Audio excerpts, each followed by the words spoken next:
Entonces, veíamos en Hechos, capítulo 20, del verso 1 al verso 2, veíamos pues uno de que Pablo se había dispuesto a ir había estado, mejor dicho, viajando, animando a los hermanos por Macedonia, Grecia, Macedonia, y cuando decimos quizás Macedonia, Grecia, Macedonia, como que suena, pero quizás nos suena más decir Filipos, ¿no? Filipos era una de las iglesias que se encontraba en Macedonia, en la región de Macedonia. En la región de Grecia, por esa parte, se encontraba también la iglesia de Corinto, ¿no? Entonces, Pablo viajó a estos lugares y veíamos cómo es que él estaba animando con la palabra, exhortando con la palabra, haciendo compañerismo con las iglesias que en algún momento él había fundado por el favor de Dios en sus viajes misioneros, y ahora lo que está haciendo es ir a animar a cada uno de estos lugares, ¿no? Eh, Volviendo, dice, por tierra y no por agua, visitando cada una de estas iglesias, regresó nuevamente a Macedonia y después vemos cómo es que él se va a Troas, ¿no? Y en Troas sucede algo interesante. En Troas, un dormilón cayó de la terraza, ¿se acuerdan? Eutico se llamaba, ¿no? Entonces, cada vez que tú veas a alguien durmiendo, decir, oye, Eutico, levántate, ¿no? Entonces era Eutico el que estaba en la terraza y ¡pum! Cayó, y vemos a Pablo resucitándolo y continuando con su enfoque puesto en animar a los hermanos con la palabra de Dios, pero también veíamos a un Pablo abrazando en diferentes oportunidades y viendo que tenía un compañerismo con aquellos hijos espirituales que ahora eran sus compañeros de milicia, como decía él, ¿no? Y ahora eran sus colaboradores, ahora eran consiervos como él, porque habían crecido también en la palabra de Dios y en sus responsabilidades para con cada una de estas iglesias, ya que cada uno de ellos representaba a estas iglesias de todas estas regiones. Y ahí también vimos sumado a ello al médico de cabecera, ¿no? A Lucas, ¿no? El que está escribiendo justamente todo este relato. Entonces vemos, Pablo eso ha hecho en la primera parte de este capítulo, vemos eso, y ahora va a continuar su camino, ¿sí? Pero recordemos, él está camino a Jerusalén, porque eso es lo que él se dispuso en el espíritu. Según el capítulo 19, dice que él se dispuso en el espíritu ir a Jerusalén. Eh, Pablo ya había emprendido este viaje a Jerusalén, sino que en ese viaje él está visitando todas estas regiones por tierra, ¿sí? Entonces ahora va a continuar ese viaje de retorno a Jerusalén, ¿sí? Entonces, después de haber visitado todas estas regiones, mira lo que nos dice el verso 13. Al 16 nos va a narrar cómo es que Pablo va a ir de Troas a Mileto. ¿Y por qué iría a Mileto, no? Y Mileto va a tomar una importancia en este relato el día de hoy. Mira, va a suceder muchas cosas, y muchas cosas en el cual vamos a ver el corazón de Pablo expuesto a la iglesia, ¿no? Dice, nosotros, ¿por qué dice nosotros? Porque es Lucas el que está escribiendo y está involucrado ahora también en esta compañía de Pablo, ¿no? Dice, nosotros adelantándonos a embarcarnos, navegamos a Asón para recorrer allí, para recoger allí a Pablo, ¿no? Entonces, ellos se adelantaron, dice, se embarcaron, navegaron, es decir, fueron por agua, ¿no? Para recoger allí a Pablo. ¿Dónde iba a estar Pablo? En Asón, ¿no? Ya que así lo había determinado, queriendo ir por tierra. Pablo propuso ir, él dijo, yo voy por tierra, mientras que ellos dijeron, nosotros nos vamos por mar, ¿no? Es como que de pronto, vamos a Cajamarca, uno dice, no, yo voy en avión, y Pablo dijo, no, yo voy en bus, ¿no? ¿Algún motivo habrá habido? Bueno, eso le preguntaremos a Pablo cuando estamos allá en la presencia del Señor. Verso 14 dice, cuando se reunió con nosotros en Asón, tomándole a bordo, vinimos a Mileto, ¿no? Digo, a Mitilene, ¿no? Navegando de allí, al día siguiente llegamos delante de Quío, y al otro día tomamos puerto en Samos, y habiendo hecho escala en Trogilio, al día siguiente llegamos a Mileto. Y este es nuestro destino. Hacen una que otra parada en un lugar, quizás para comprar fruta, en el otro lugar, no sé, no se lo dice la Biblia, ¿no? Pero hace una que otra parada, pero lo interesante es que llegan a Mileto. Y te decía, Mileto tiene mucha importancia en esta narración porque van a suceder cosas muy extraordinarias en Mileto. Dice 16, porque Pablo se había propuesto pasar de largo a Éfeso para no detenerse en Asia. Una traducción más sencilla es que Pablo se había propuesto pasar de largo de Éfeso, porque Éfeso estaba en Asia. Y Pablo tenía un apuro por llegar a Jerusalén y las horas o los días estaban contados. ¿Sabe por qué? Porque cada cierto tiempo Jerusalén celebraba fiestas, ¿no? Y ahí lo dice, mira, 16, porque Pablo se había propuesto pasar de largo a Éfeso para no detenerse en Asia, puesto se apresuraba por estar el día de Pentecostés, si le fuese posible, ¿dónde? En Jerusalén. Y veíamos en el capítulo 19 que él se había propuesto en el Espíritu hacer todo esto, ¿no? Entonces estaba programado, pero el hecho de ir por tierra toma más tiempo que ir por agua. Y recordamos que al principio de este capítulo que el ir por agua tenía su riesgo, ya que los judíos tenían acechanzas contra él. Pero él usa este cambio de planes para visitar. Yo creo que cambio de planes en el Señor, porque hizo cosas grandes, resucitó a Eutico el dormilón y otras cosas más, animó a los hermanos, pero acá también vamos a ver lo que va a suceder, ¿no? Entonces, Pablo tenía planeado ir a Jerusalén. ¿Cuánto tiempo le quedaba? No sabemos, pero le urge ir a Jerusalén. Pero al mismo tiempo, Pablo, vamos a ver que Pablo, anterior a esto, en el capítulo 19, Pablo ha estado 2 años en Éfeso. Y no es que él no quería pasar por Éfeso porque lo trataron mal, o porque de pronto tenía malos recuerdos, o porque de pronto los hermanos de Éfeso no le caían, no, sino por lo contrario. Él no quería entrar o detenerse en Éfeso porque sabía que si él llegaba ahí, no era tan simple como decir, ¿no? ¿Sabes qué? Estoy de pasadita. Sino, esto involucraba que con Éfeso tenía una relación plena.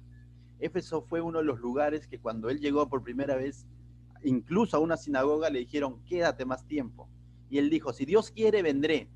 Y volvió y estuvo ahí, dice, ya que en la sinagoga, no, ahora los principales no les cuadraba la predicación de Pablo, alquilaron una casa de un hombre llamado Tirano y ahí puso un instituto bíblico y estuvo 2 años enseñando la palabra de Dios. Y sucedieron muchas cosas en Éfeso, ¿no?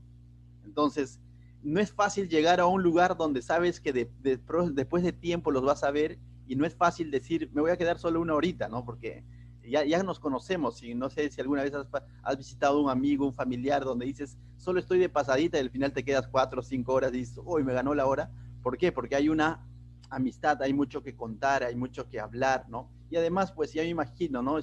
Llega Pablo a Éfeso, si es que hubiese ido a Éfeso nuevamente, por ahí le salía una hermana diciendo, por favor reprende a mi esposo, el otro corrige a mi hijo y tantas cosas, y Pablo definitivamente no llegaba a Jerusalén a tiempo, ¿no? Entonces, él está en esta encrucijada, ¿no? De pasarse de largo, pero para llegar a su objetivo que era Jerusalén, o ingresar a Éfeso, pero ya no llegaba a Jerusalén el día de Pentecostés.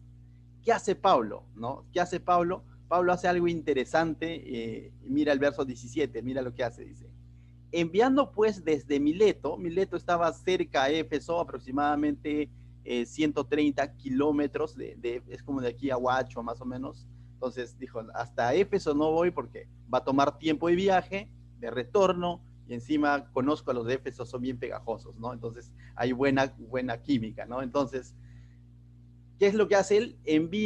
Dice, enviando pues desde Mileto a Éfeso, hizo llamar a los ancianos de la iglesia. Entonces él manda llamar a cuando la Biblia nos dice aquí ancianos, vienen a ser a los pastores de las iglesias de Éfeso. Y en aquel entonces las iglesias se realizaban en casas, no había todavía un templo construido, no había un edificio, y no es que era una sola iglesia de Éfeso, sino cuando se habla de la iglesia de Éfeso, se habla de comunidades pequeñas que se desarrollaban en casas, ¿no? Donde cada casa o familias tenían un pastor, por así decir, alguien que se encargaba de la vida espiritual de los nuevos hermanos a quien Pablo había levantado, ¿no? Entonces, él manda llamar a los ancianos, dice, ¿no? No dice al anciano, sino a los ancianos de la iglesia, ¿no? Entonces, a la iglesia de Éfeso, y los manda a llamar, ¿no? ¿Y para qué los haría llamar? ¿Para qué los haría viajar aproximadamente 130 kilómetros? Es porque él tenía algo importante que decirles, es porque había un propósito en medio de esto y no quería pasarse de largo así nada más, ¿no? Dice, vemos aquí entonces, de alguna manera vemos cómo es que Pablo aquí realiza una primera conferencia de pastores, ¿no? Porque los que vienen a él son los pastores de cada una de estas comunidades que están en Éfeso, ¿no? y se va a reunir con ellos. Amén. ¿Y para qué se reuniría Pablo, no? ¿Para que los pastores traigan sus quejas?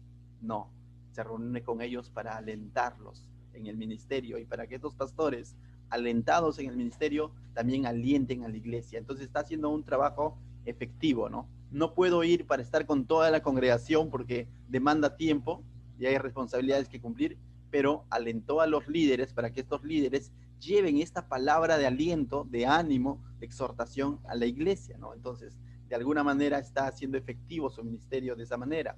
Y mira lo que dice el verso 18. Cuando vinieron a él les dijo, ¿qué les dijo? No, yo me imagino, vienen a Pablo, oye, Pablo nos está mandando llamar. Entonces hay dos cosas, ¿no? Uno de que nos va a dar una reprendida porque conocían cómo era Pablo, o que ya le habrán contado, ¿no? O lo otro es, o tal vez, no sé, ¿no? O sea, trae algo nuevo, ¿no? O sea, entonces había una expectativa, ¿no? Dice, cuando vinieron a él les dijo, vosotros, es decir, ustedes saben cómo me he comportado entre ustedes todo el tiempo, desde el primer día que entré a Asia. Y entonces aquí Pablo comienza a hablar de él, ¿no? Es interesante, pero vamos a ver que cuando hablaba de él no era porque de pronto por jactarse, ¿no? Porque se puede malinterpretar esto, ¿no? Recordemos que esta palabra es exclusivamente para cristianos, porque está llamando ¿a quién? A los pastores de Éfeso. Entonces, aquí vemos uno de los discursos de Pablo directamente para los cristianos, tal como él lo hace en sus cartas, ¿no? Cuando él escribe en sus cartas, escribe a los santos de la iglesia de Galacia, a los santos de la iglesia de Corinto, habla a cristianos y ahí él derrama todo su amor. En el libro de Hechos hemos visto cada una de sus predicaciones eran abiertas para judíos, para cristianos, para gentiles, cristianos también, pero básicamente ha sido un evangelismo. Pero aquí estamos viendo ya un corazón de Pablo, ya no solo como predicador o evangelista, sino estamos viendo un corazón de Pablo como pastor. Y ahí, al hablarlo como pastor, al líder de la iglesia, él se da esta actitud de primero de hablar de él, pero no se está poniendo como él como un ejemplo en vez de Cristo, sino él se está poniendo como un ejemplo de cómo seguir a Cristo. Ya en una de sus cartas Pablo dijo, imítenme a mí. Y si leemos solamente esa porción de la palabra y decimos, Pablo dijo, imítenme a mí, su qué soberbio, no. Es que el mensaje no es eso. Pablo no se está poniendo como un ejemplo en reemplazo de Cristo, sino Pablo dice, imítenme a mí como yo imito a Cristo. Es decir, lo que está diciendo es, sigan a Cristo así como yo sigo. Entonces, él se está poniendo como ejemplo de un seguidor de Cristo, de cómo debemos de seguir a Cristo, de cómo debemos de servir a Cristo, de cómo debemos de predicar de Cristo. No se está poniendo como un ejemplo en reemplazo de Cristo. Entonces, es importante hacer esa aclaración, ¿no? Entonces, él les dice, vosotros sabéis cómo me he comportado entre vosotros todo este tiempo, ¿no? Todo el tiempo, desde el primer día que entré a Asia. Ahora, hay bastante responsabilidad en estas palabras, ¿no? ¿Quién de nosotros podría de alguna manera decir eso ante la iglesia? Hermanos de la iglesia Jesús Salvador, ustedes saben cómo ha sido mi compromiso en la iglesia, ha sido mi comportamiento en la iglesia. Por ahí alguien nos sale, o quizás el primero que saldría sería la esposa. ¿Estás seguro de lo que estás diciendo? Te diría, ¿no? O sea, es realmente para decir estas palabras, Pablo está hablando ante los líderes de la iglesia, requiere responsabilidad, no es decirlo por decir, ¿no? Por decir, oye, siga a Cristo como yo sigo a Cristo, no es algo tan a la ligera, ¿no? Es algo que requiere mucha responsabilidad.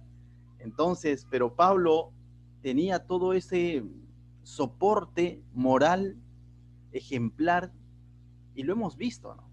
Y entonces él ahora está exhortando a la iglesia poniéndose como ejemplo de seguidor de Cristo, ¿no? Entonces, mis hermanos, pero debemos apuntar a eso, ¿no?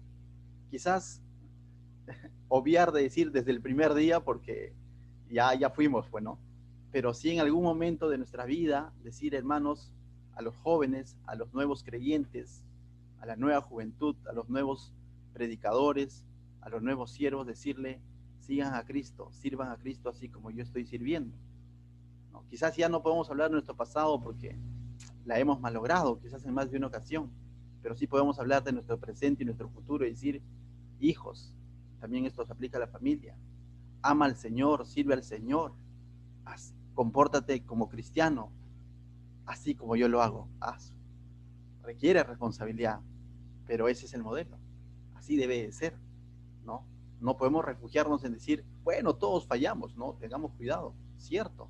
Pero no vemos esas palabras en Pablo diciendo, ¿saben qué? Ya he fallado, pues, ¿qué voy a hacer? Pero, no, sino vemos diciendo, ustedes son testigos de cómo ha sido mi comportamiento todo este tiempo, desde el primer día que estuve con ustedes en Asia. Entonces vemos a Pablo exhortando y poniéndose como ejemplo de seguidor de Cristo, ¿no?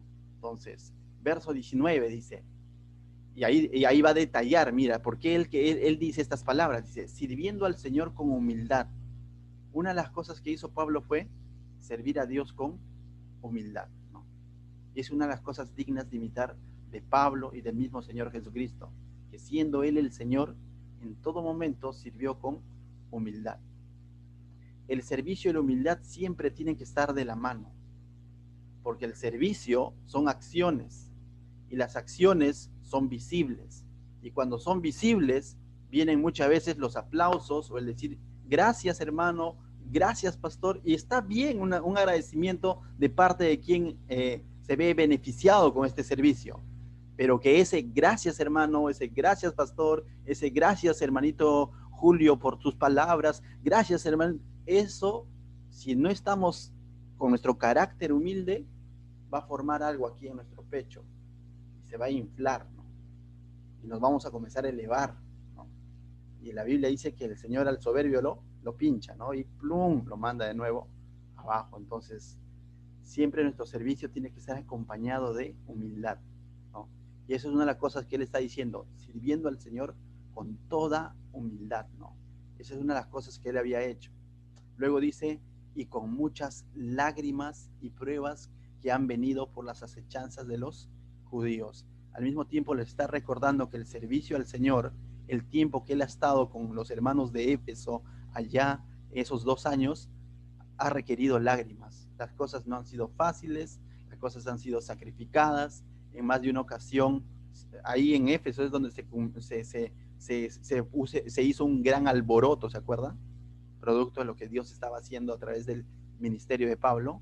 Entonces hubo lágrimas. Pablo tuvieron que esconderlo porque él quería salir a defender. Le dijeron, no, no, Pablo, tú no salgas, ¿no? Y entonces te imaginas Pablo llevando un mensaje, la ciudad está siendo transformada y comienza a formar nuevos discípulos. De pronto hay un hombre que se pone picón porque el negocio se le va a la ruina y atrapan a uno de los seguidores de Pablo y ahí está toda la gente compungida queriendo prácticamente matarlo.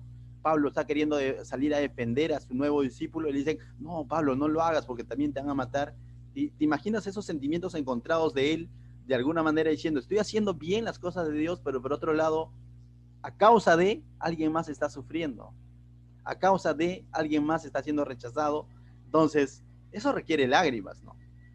Eso, definitivamente eso trajo lágrimas en la vida de Pablo, ¿no? Y él está diciendo esto con muchas, no dice con un poquito, ¿no? Sino con muchas lágrimas. Y aquí nuevamente corroboramos que los hombres también lloran, ¿no? Entonces, pero él lloraba por una buena causa, ¿no? Por lo que cuán sacrificado era el servicio al Señor, ¿no? Y él también ahí reconoce que había pruebas que habían venido de las acechanzas de los judíos. Y vemos, ¿no? Los judíos fueron sus principales opositores. Y aunque vamos a ver que su predicación fue para los gentiles y también para los judíos, pero él acá reconoce que hubo acechanzas, ¿no? Siempre en todo ministerio, mis hermanos, va a haber pruebas, va a haber acechanzas del enemigo, siempre va a querer interferir, pero no es razón para decir, por eso no voy a servir al Señor. Aún en medio de las pruebas, aún en medio de las dificultades, el servicio a nuestro Dios tiene que ser con humildad y muchas veces, o algunas veces quizás, con lágrimas, ¿no? Entonces, eso es lo que nos está enseñando. ¿Y cuán importante era que Pablo le diga esto a quiénes? A estos pastores de la iglesia de Éfeso. Y los está diciendo no para encararles, no le está diciendo para, como se dice, para lucirse, le está diciendo para animarlos, le está diciendo porque sabe que van a venir tiempos duros y más adelante les va a decir, ninguno de ustedes va a volver a ver mi rostro.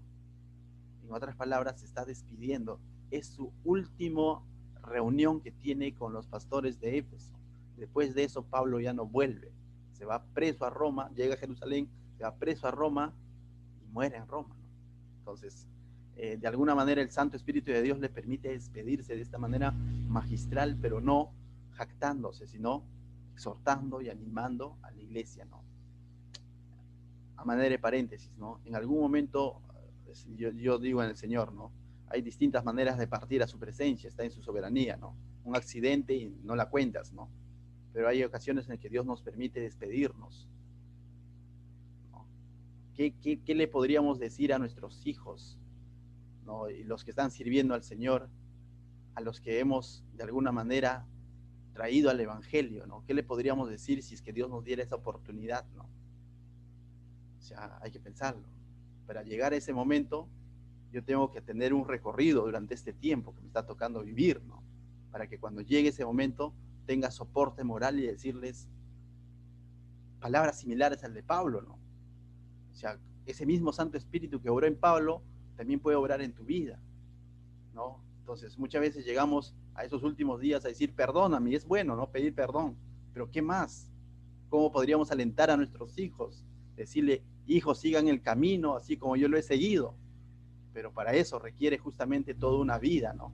Toda una vida realmente de seguir a Cristo.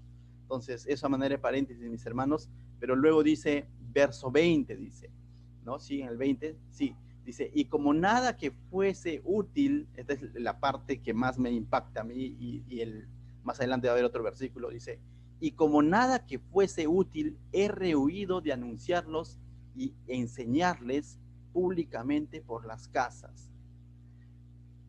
¿Qué quiere decir esto? O sea, es decir, que todo lo importante, todo lo necesario, les he enseñado. No me he rehuido, o sea, no he rehuido, no me, como dicen, no he callado nada, no he escatimado nada. Todo lo que es útil les he enseñado, le dice. Y ciertamente en esos 2 años, algunos han hecho cálculos incluso, diciendo que al estar en una casa alquilada, 2 años, 6 horas por día, bajo la enseñanza de Pablo, sacan su cuenta y son 1000 y tantas horas, 1500 horas creo, de enseñanza de Pablo. ¿Te imaginas? ¿Cuánto tiempo bajo la enseñanza de Pablo? Y Pablo le está diciendo acá, y como nada que fuese útil, he rehuido de anunciarlos y enseñarles. O sea, les he enseñado, él está diciendo que les ha enseñado no solo temas que les agrada, sino les ha enseñado todo. Y aquí vemos a Pablo como un verdadero maestro. No solamente les dice, les he enseñado lo que a ustedes les gustó, sino todo. Aún eso que no les agradó en su momento, les he enseñado. De aquí parte ese principio de enseñar la Biblia de verso a verso. Porque toda la escritura es inspirada por Dios. Toda la escritura es útil. Yo no puedo decir, el libro de Éxodo no es tan útil. No, dejémoslo ahí nomás.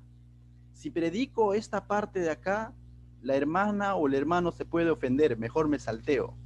Mejor predico, a ver, la multiplicación de los panes y peces. Porque eso sí, vienen tiempos del Señor, te va a multiplicar. No, ten cuidado. Toda la escritura es inspirada por Dios y toda es útil. Y no debemos que rehuirnos, no tenemos que escatimar, tenemos que predicarlo y enseñarlo todo. Amén. Entonces, ese es uno de los distintivos de nuestra iglesia, enseñar la Biblia, todo el consejo de Dios. Hace unos días enseñábamos Éxodo capítulo 26, ¿no? Créeme que cuando lo leía decía, su Señor, ¿qué enseño que da en mi carne? Como que quería saltearlo, ¿no? Pero después decimos, no, el reto es enseñarlo todo. ¿Ven? Entonces vemos aquí a Pablo diciéndoles, les he anunciado todo. Y lo interesante viene en la segunda parte de este mismo versículo, dice, públicamente y por las casas. Hoy en día se cree que enseñar la palabra de Dios solo se puede hacer desde un púlpito o con un micrófono. La palabra del Señor también se enseña personalmente, con el ejemplo, mediante una conversación, mediante un conversatorio. Hay maneras formales de enseñar la palabra de Dios, lo que estamos haciendo ahora de alguna manera, pero hay maneras cotidianas en la casa que también podemos enseñar la palabra de Dios, devocionales. O te comparto, mira lo que el Señor me mostró el día de hoy cuando estuve leyendo la Biblia, y lo compartes. También puedes enseñar la palabra de Dios. Eso debe marcar a un predicador. Un predicador no debe amar predicar, sino debe de amar a los que predican. Y cuando amas a los que predicas, no solo te vas a limitar a un púlpito, sino incluso cuando estás con ellos en cualquier situación cotidiana, vas a introducir a Cristo, vas a introducir la palabra de Dios. Y aquí Pablo dice, les he enseñado públicamente y por las casas. Muchas veces fue a multitudes y muchas veces fue persona a persona. Como dicen en inglés, face con face, ¿no? Entonces, face to face, ya ahí pues me corrigieron, ¿no? Así, cara a cara, ¿no? Entonces, mis hermanos, cuán importante es enseñar la palabra de Dios. Y es una de las cosas que Pablo les está diciendo. ¿Para qué? No para encararlos nuevamente, los está diciendo para animarlos y para que esto ellos lo repliquen con la iglesia, para que esto se vuelva un estilo de vida en la iglesia, para que esto marque a la iglesia, uno, el servicio con humildad, con lágrimas. Dos, enseñar todo el consejo de Dios, sin saltearse, ¿no? Aún esas palabras duras que puedan de alguna manera causar incomodidad quizás. Verso 21 dice, testificando a judíos y a gentiles. Mira, cuando Pablo hizo todo este trabajo de enseñanza de la palabra de Dios, de servicio con humildad a Dios, lo que en el fondo estaba haciendo es testificar. Y aquí vemos que incluso no hace acepción de los judíos, porque el lugar donde él llegaba, entraba a la sinagoga, ¿se acuerdan? Y les predicaba, ¿no? Era rechazado, se iba al costadito, alquilaba una casa, y ahí vengan judíos, gentiles, todos son bienvenidos, ponían su letrero, todos son bienvenidos. Con short, sin short, con faldón, con pantalón, todos son bienvenidos, ¿no? Ese era su letrero y todos venían y les enseñaba ahí la palabra de Dios. Entonces aquí está diciendo, he testificado a judíos y gentiles, pero ¿qué es lo que testificaba él? ¿No? ¿Qué es lo que testificaba? ¿Hacía coach? ¿Qué es lo que hacía? Dice, acerca del arrepentimiento para con Dios y de la fe en nuestro Señor Jesucristo. Pero pastor, un momento. Usted hace un momento nos está diciendo que él no se ha rehuido, es decir, todo lo ha enseñado y más adelante lo va a volver a reforzar diciendo que él lo ha enseñado todo el consejo de Dios va a decir más adelante. Pero aquí dice que él ha enseñado de la fe en el Señor Jesucristo. Entonces yo entiendo que aquí solamente ha enseñado el evangelio, ¿no? Los 4 evangelios, a lo mejor, si ya estaban escritos. No. Recordemos que toda la escritura hablan de Jesucristo. Y toda la escritura es útil para redarguir. Toda la escritura es útil para redarguir en el sentido que toda la escritura es útil para llevarnos a Cristo. Porque una vida no puede ser redarguida, convencida, si no conoce la persona de Cristo. Toda la escritura te lleva a Cristo. Cuando dice que he enseñado el arrepentimiento para con Dios y la fe en nuestro Señor Jesucristo, no se está limitando a los evangelios, no se está limitando solo a la vida de Cristo. En muchas de sus prédicas hemos visto que de sus sermones, al igual que Esteban, él ha partido del Antiguo Testamento, porque es el fundamento, son las promesas del evangelio. Y cuando Cristo vino es el cumplimiento a cada una de estas promesas. Mira lo que dice Juan, capítulo 5, mismo Señor Jesucristo hablando en cuanto a este tema. Juan capítulo 5, verso 39, dice lo siguiente: escudriñad las escrituras, porque a vosotros os parece que en ellas tenéis la vida eterna. Está hablando Jesús. Y ellas son las que dan testimonio de mí. Y cuando Jesús les decía esto, o está diciendo esto, ¿sabes por qué es? Porque él acababa de hacer un milagro al paralítico de Betsaida. Y los judíos, como el milagro lo hizo un día sábado, vinieron a cuestionarlo, a encararlo. Y en este contexto es que Jesús le dice estas palabras: escudriñen las escrituras. Entonces cuando Jesús le dice escudriñen las escrituras a un judío que lo está cuestionando, ¿a qué escritura se refiere? A lo que hasta aquel entonces se conocía como el Antiguo Testamento, ¿no? La Torá, los 5 primeros libros de la Biblia y la de los profetas, porque los fariseos, los judíos creían tanto en la ley como también en los profetas, en todo el Antiguo Testamento. Entonces él les está diciendo, escudriñen el Antiguo Testamento, diríamos hoy en día, ¿no? Porque a ustedes les parece que en ellas tenéis vida eterna. pero tienen vida eterna. ¿Por qué? Les dice, porque ellas son las que dan testimonio de mí. Toda la escritura habla de Cristo. En toda la escritura tú vas a encontrar el mensaje de Cristo o te va a llevar a Cristo. Y continúa ahí dándoles más con palo, ¿no? A los judíos, y dice Jesús, verso 40, y no queréis venir a mí para que tengáis vida. Gloria de los hombres no recibo, mas yo os conozco que no tenéis amor de Dios en vosotros. Voy a pasar al verso 46, mira lo que le dice. Mira lo que dice el verso 46. Porque si creyereis a Moisés, me creeréis a mí, porque de mí escribió él. ¿De quién escribió Moisés? No, Moisés escribió el Éxodo, pastor.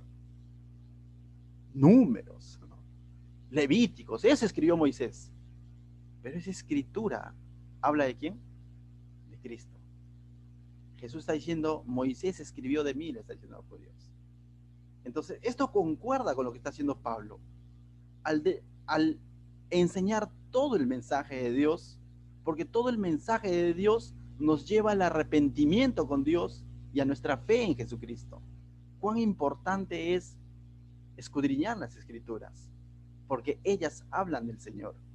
Entonces Pablo lo que está haciendo es algo totalmente cristocéntrico, algo que el mismo Señor hizo, algo que el Señor les dijo a sus discípulos en Mateo 28, por tanto, id y haced discípulos a todas las naciones, enseñándoles que guarden todas las cosas que os he mandado. Toda la escritura. Amén. Entonces, volvemos al libro de Hechos y es interesante cómo es que entonces Pablo aquí les está exhortando a los pastores, ¿no? Y cuán necesario es que como pastores nosotros cada cierto tiempo aterricemos sobre estos pasajes. Te lo digo como pastor y también te lo digo como líder, como predicador, como creyente, cuán importante es que cada cierto tiempo aterricemos sobre estos principios. Servicio a Dios con humildad, testificar a Cristo, pero con toda la escritura. Con lo poco o lo mucho que tú conoces, puedes testificar y llevar a las personas a Cristo. Amén.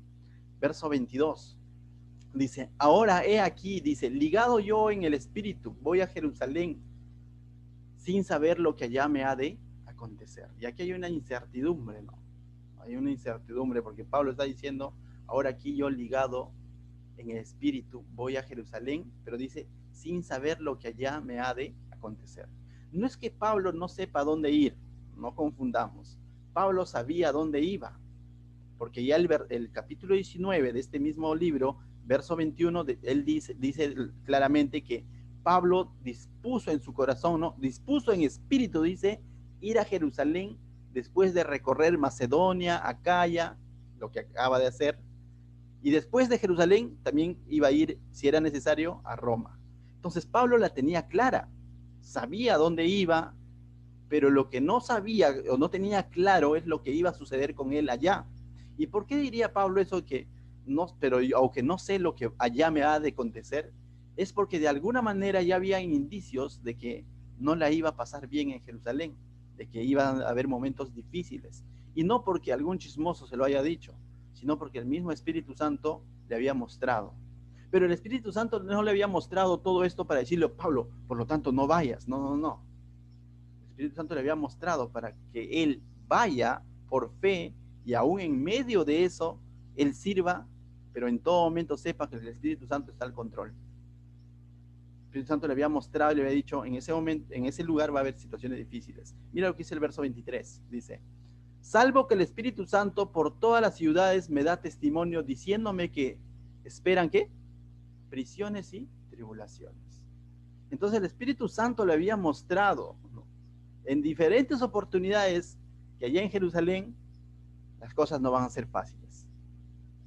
Se van a poner más intensas. Se iba a poner peor. Si ya de pronto cuando él emprendía su viaje quisieron matarlo o que estaban, como se dice, ¿cómo le dices esto? Estaban como que de alguna manera atentando contra su vida, por eso él decidió ir por tierra. Él sabía que llegando a Jerusalén las cosas iban a poner peor, ¿no? Pero no porque alguien se lo dijo, sino porque el mismo Espíritu Santo le mostró. Pero en ningún momento el Espíritu Santo le dijo, no vayas. Porque claramente dice el capítulo 19, verso 21, que él se propuso en el Espíritu no en sus ganas, en sus emociones, sino en el espíritu ir a Jerusalén. Entonces aquí vemos que Pablo, que sabe que allá las cosas van a ser difíciles, sabe, no tiene muy bien las cosas muy claras, pero lo que sí tiene claro es que tiene que obedecer y se está disponiendo a ir a ese lugar. Y por ahí probablemente esto me recuerda a lo que hizo el Señor Jesús, ¿no? Cuando él sabía que iba a ir a la cruz. Y Pablo está siguiendo las pisadas del Maestro. Jesús sabía que iba a ir a la cruz, ¿no? Y se lo dijo a sus discípulos hasta que por ahí hubo un Pedro y le dijo, Señor, ten compasión de tu propia vida, ¿qué estás hablando, no? ¿Y qué le dijo Jesús? Palabras bien duras, ¿no? Apártate de mí, Satanás.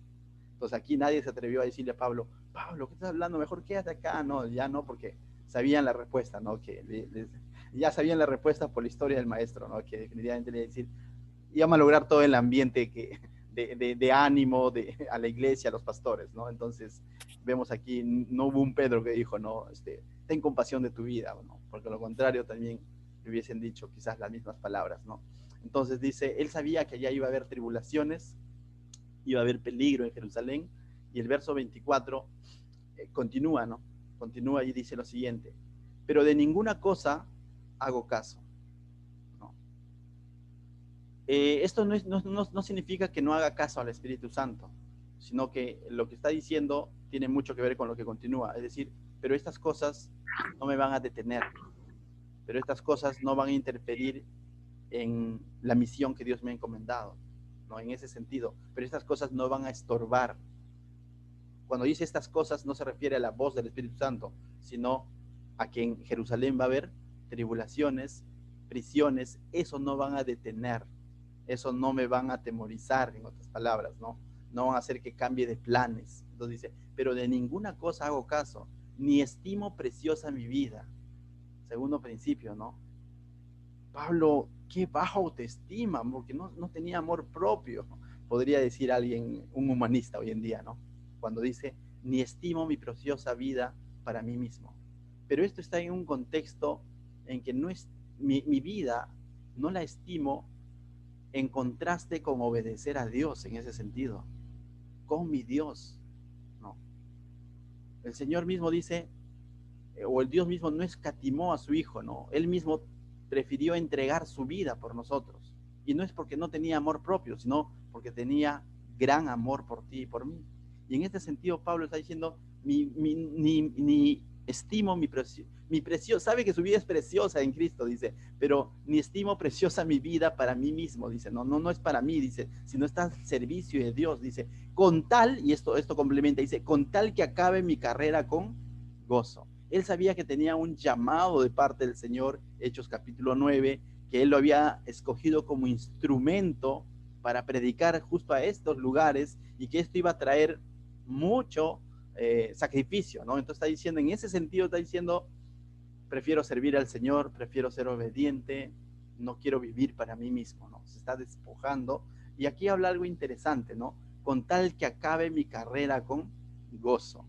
Él lo ve esto como un atleta, ¿no? Con algún momento también va a animar a los hermanos cuando él escribe sus cartas como atletas, dice, tenemos que correr la buena batalla, ¿no? Entonces aquí está diciendo, o la buena carrera, disculpen, y aquí está diciendo, con tal que acabe mi carrera con gozo. Él estaba propuesto en servir y correr esta carrera hasta los últimos días de su vida, a pesar de las prisiones y tribulaciones que le esperaban en Jerusalén. Ahora, pero hay algo interesante en este texto. ¿Por qué? Porque dice con tal que acabe, no dice la carrera, sino dice mi carrera. Pablo ya corrió su carrera.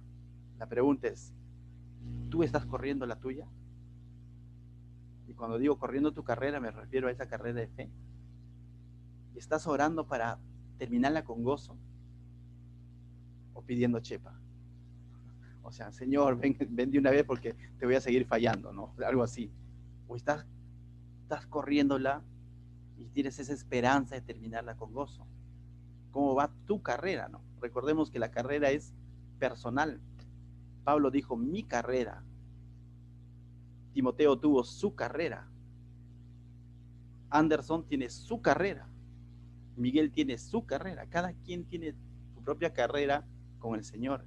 Y debemos de anhelar terminarla con gozo, agradando a nuestro Dios, palabra gozo, confiando en Dios.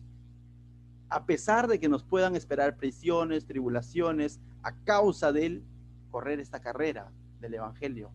Pero ¿cómo va tu carrera con el Señor, no? Ahí, pastor, estoy descansando un rato, me cansé, ¿no? Me he detenido un momento a tomar un poco de energizante, un Esporé, ¿no? Continúa, levántate, ¿no? Si te has caído en esa carrera de fe, levántate y continúa. No te quedes ahí postrado, ¿no? O sea, el peor fracaso es quedarte ahí, no haberse caído. Si te has caído, levántate y continúa corriendo tu carrera con el Señor, ¿no? Y recuerda, es personal. Para Pablo es personal, para nosotros también debe de ser personal, ¿no? Luego dice, y el ministerio que recibí del Señor Jesús para dar testimonio del Evangelio de la gracia de Dios. Él tiene claramente que su ministerio, ¿qué es? Dar testimonio del Evangelio de la gracia de Dios. ¿Y qué involucraba dar testimonio del Evangelio de la gracia? Llamar al arrepentimiento, enseñar toda la Escritura. Eso era su ministerio de Pablo. Enseñar toda la Escritura, ser leal a la Escritura, dar testimonio de la gracia de Dios. Cuando Pablo estaba hablando de la gracia de Dios, no obviaba la ley, no obviaba el Antiguo Testamento, sino todo esto daba fundamento a la gracia de Dios, ¿no? Y él estaba dispuesto a dar su vida para seguir testificando de este evangelio. De este evangelio que hoy en día definitivamente ha tomado diferentes matices, ¿no? Hoy existen muchos evangelios, entre comillas, por los cuales no vale la pena morir. El evangelio de la prosperidad no vale la pena morir por un evangelio como ese. Un evangelio light no vale la pena morir por un evangelio light. Un evangelio que apaña la homosexualidad no vale la pena morir por un evangelio que apaña la homosexualidad. Pero por el evangelio de Cristo definitivamente debería de valer la pena morir. Y si nos remontamos a la historia de la iglesia, hubo mucha gente después de los discípulos, después del libro de Hechos, que literalmente entregó su vida por testificar este evangelio de Cristo. Y hoy en día existen creyentes en países como Japón, Corea del Norte, mismo China, donde prácticamente están dispuestos literalmente a dar su vida a causa del evangelio, pero del verdadero evangelio. Spurgeon decía lo siguiente, que Pablo predicaba un evangelio por el cual vale la pena morir. Y dice Spurgeon lo siguiente, lo voy a leer, dice, existe un evangelio en el mundo que provocaba entusiasmo y exigía sacrificios. Decenas de miles que se llegaron a congregar para oír este evangelio, dice, arriesgando sus vidas. Hombres lo han proclamado a pesar de las persecuciones de los tiranos y lo han perdido todo y han ido a prisión y a la muerte por el evangelio, cantando salmos en todo momento. Y Spurgeon no está escribiendo una poesía, Spurgeon está escribiendo historia, porque eso ha sucedido, que hubo un evangelio, dice. Pero Spurgeon termina esas palabras diciendo, ¿acaso ya no existe este evangelio? Dice, definitivamente que este evangelio existe, pero creyentes que la defienden como la defendieron nuestros antepasados seguirán existiendo, esa es la pregunta. Si las cosas se pusieran peor en nuestro país y donde de pronto nos vetan leer la Biblia, ¿seguirías leyendo la Biblia? Si las cosas se ponen peor en nuestro país y de pronto dices que como pastor tienes que moderar tu mensaje y no puedes hablar que de pronto ciertas cosas son pecado porque estás haciendo, no sé, homofóbico, ¿lo harías? ¿O seguirías declarando lo que Dios dice? Varón y hembra los creó. No. Ese evangelio aún existe y está vivo, pero está llamando creyentes genuinos como Pablo, como Spurgeon, con mucha gente que estuvo dispuesta a dar su vida por ese evangelio. Como mismo Lutero, que cuando descubrió todo esto y Dios abrió sus ojos y vio que el evangelio lo habían totalmente distorsionado, la Iglesia Católica, tuvo que hacer una reforma que le costó persecución. Lo quisieron matar. Tuvieron que refugiarlo en un lugar y gracias a Dios lo refugiaron en ese lugar porque tradujo la Biblia del latín al alemán, se creó la imprenta y ¡prum! Biblia por todo lado, que antes era inaccesible. Pero vemos cómo es que Dios en medio de estos momentos difíciles finalmente saca adelante su obra, y Pablo la tiene clara. Mis hermanos, tú también tenla clara.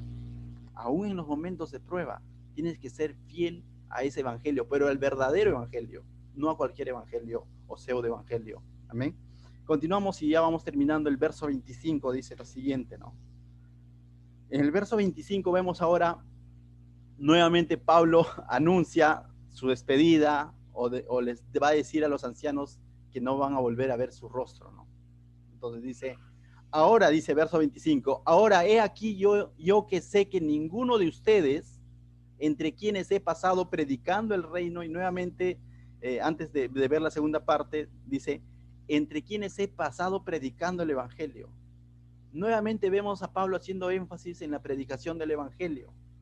No dice entre quienes he hecho muchos milagros y prodigios, aunque los había hecho. Recordemos, está hablando a los ancianos de Éfeso.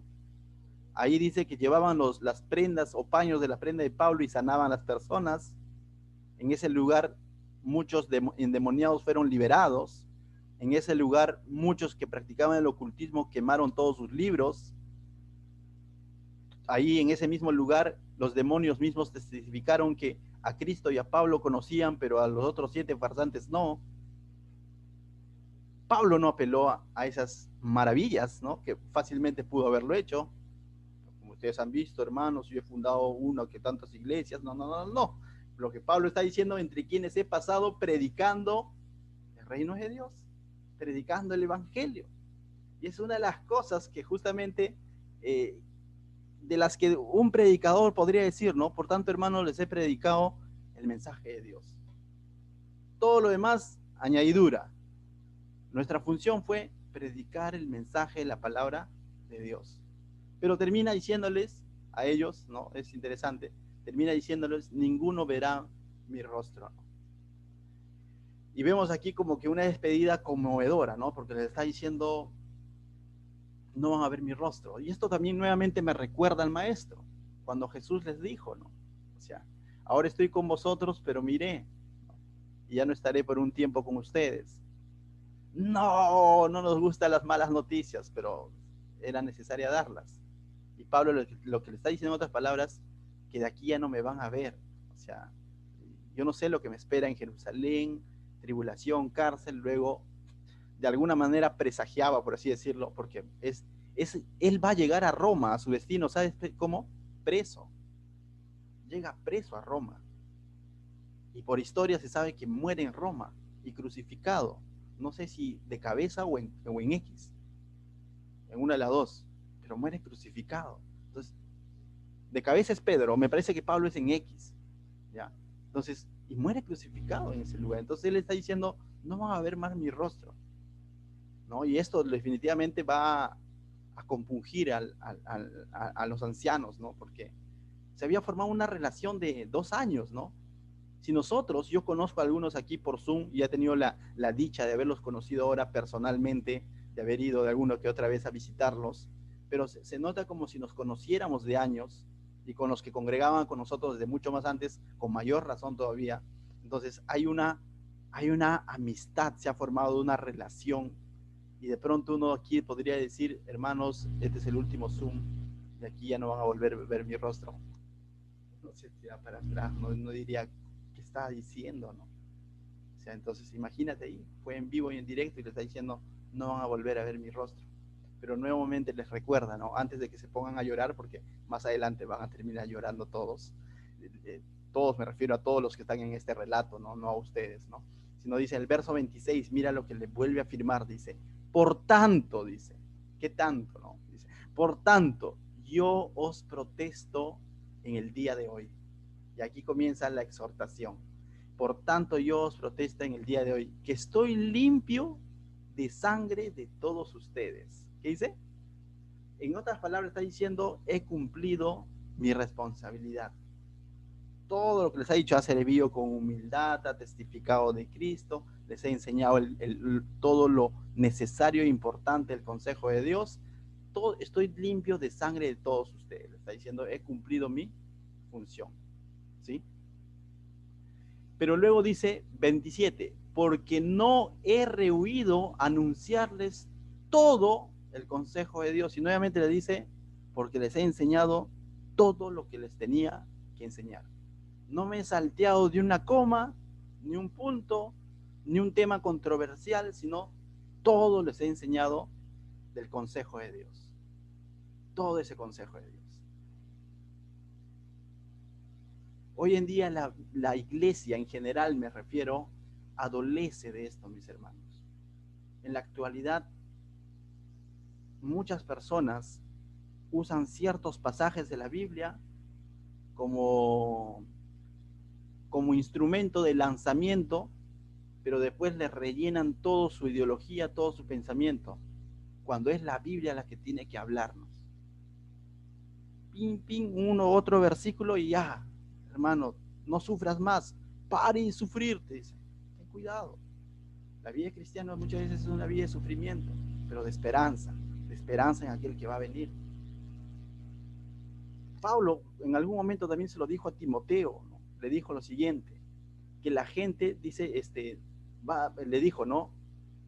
Que busque maestros que les digan solo lo que él quiere escuchar, ¿no? O sea, no dijo eso, sino que dice, van a haber maestros que les quite ese comenzón de oír. Es decir, le dijo a Timoteo que va a haber un momento en la iglesia donde se van a introducir a la iglesia, o de la misma iglesia van a salir personas que van a predicar otro evangelio.